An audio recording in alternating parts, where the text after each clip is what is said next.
The third lesson of Unit 3 is going to be focusing in on how the home front operated during World War II. And when we say home front, we mean what was it like here in the United States while World War II was happening? How did we prepare for World War II?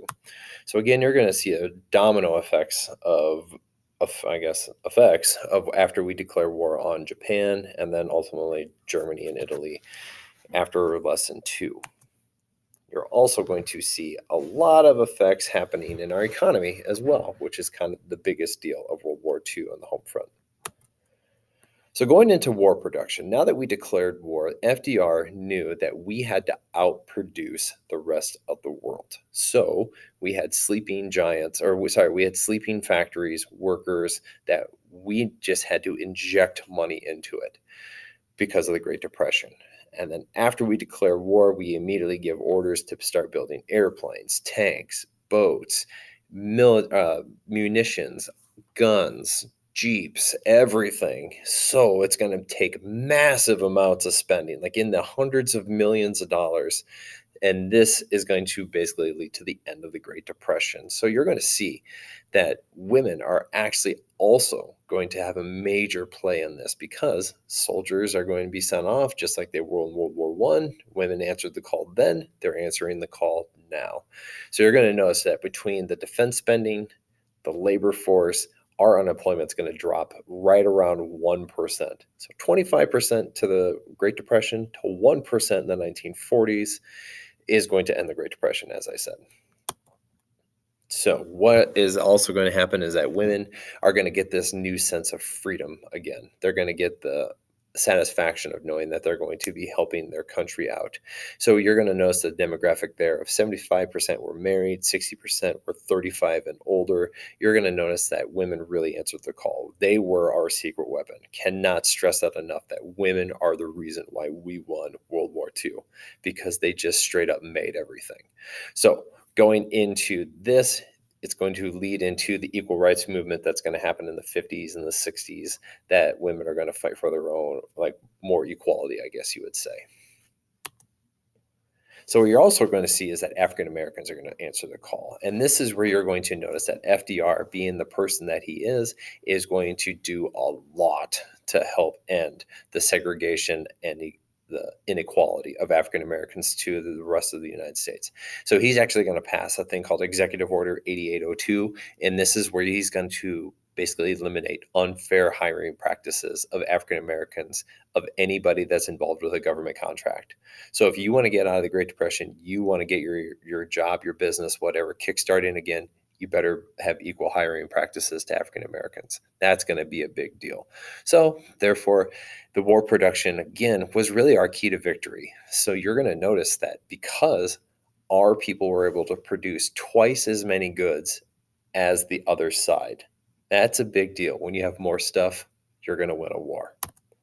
First question, true or false? Massive defense spending by the U.S. government ended the Great Depression. And true or false? Women did not enter the workforce to aid in World War II production.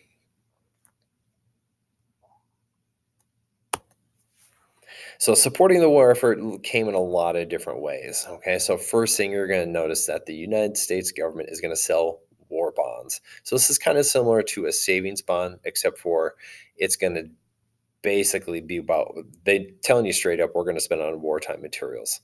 So you've seen Captain America 1 talked about how if you each bond you buy is another bullet in your best guy's gun. That's kind of like the sales pitches that they would do. Okay, but obviously not with made of superheroes. So you're going to see that this, along with the ration books that came about, with the government saying you can only use so much of certain goods, like gasoline, in this case sugar you see in the picture, or meat or anything like that, you're going to notice that our supplies are going to go way up, building off of the war production I just talked about. So our sacrifice basically helped win the war as well. But Americans were worried that the scarcity of products would cause another inflation post World War One, Great Depression again. But reason why that was not kind of nipped in the butt early is because our U.S. government ensured that this was not going to happen again based on those ration books and so on and so forth, limiting the supply. So, to help with war expenditures, the US government sold. So, the Japanese internment. So, this is something that's kind of a black eye in American history. So, when Japan bombed us in Pearl Harbor, nativism kind of came out, and you're going to notice that a lot of Japanese Americans were treated very unfairly. So, with the Executive Order 9066, you're going to notice that FDR is going to order Japanese Americans or Americans with Japanese descent to be all kind of corralled into these internment camps. So they're going to be loaded up on trains, they're going to be carried 1,000 miles away from home, and they're going to be living in conditions that are not very fair. Okay, so the poor living conditions, things are going to be hot because they're in the middle of the desert.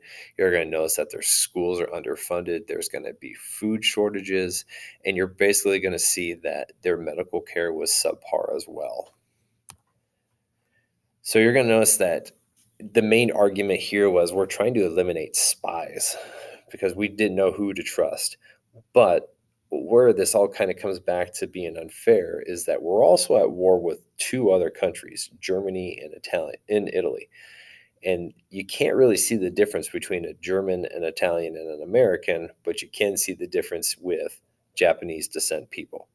So you're going to notice that they by far had it worse. So they're going to be basically corralled, and all their normal everyday lives, things that they earned just like every other American, are going to be sold. They're going to be destroyed because of racism, and it's just going to be just straight hell for them.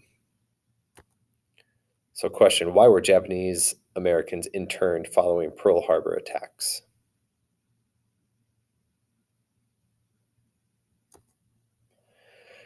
And then lastly, you're going to notice that we're going to have a new president towards the tail end of World War II. He acted in April of 1945, and he actually came pretty close to the end. Okay, so the end is going to happen in August of 1945, but he made it to April, and he just died of a basically poor health. So you're going to notice his vice president, Harry S. Truman, there at the top, is actually going to take the reins and actually take over. So it's important to note that FDR has gone down as one of our better presidents in American history because of what he overcame.